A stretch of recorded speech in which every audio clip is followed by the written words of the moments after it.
À la question 1, on calcule delta pour déterminer le signe du trinôme. Sachant que delta est égal à b carré moins 4ac avec a égale 1 et b égale 2. On sait par ailleurs que c est strictement supérieur à 1. Ce qui revient à dire que moins 4c est donc strictement inférieur à moins 4. On en déduit alors que b carré moins 4ac est strictement négatif, soit delta strictement négatif. Lorsque delta est négatif, le trinôme est toujours du signe du coefficient petit a. Or ici, petit a est un nombre strictement positif. La bonne réponse est donc la réponse C. Pour déterminer la valeur de sinus x, on utilise la relation cos carré x plus sinus carré x est égal à 1.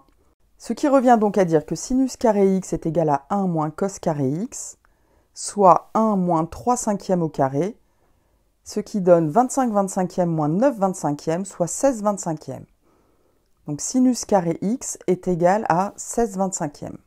De plus, on sait que x appartient à l'intervalle moins pi 0, et que sur cet intervalle, sinus x est un nombre négatif. On en déduit alors que sinus x est égal à moins racine de 16 sur 25, soit moins 4 cinquièmes.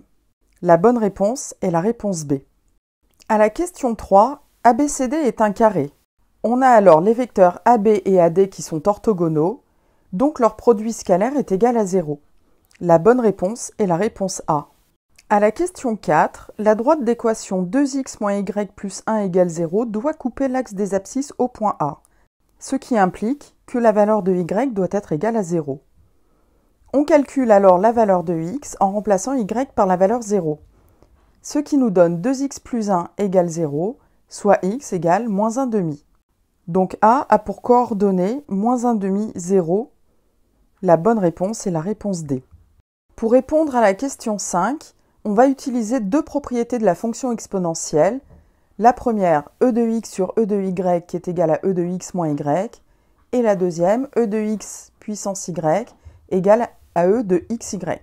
On a alors e de x sur e de moins x qui est égal à e de x moins moins x, soit e de 2x, ce qui est égal à e de x au carré.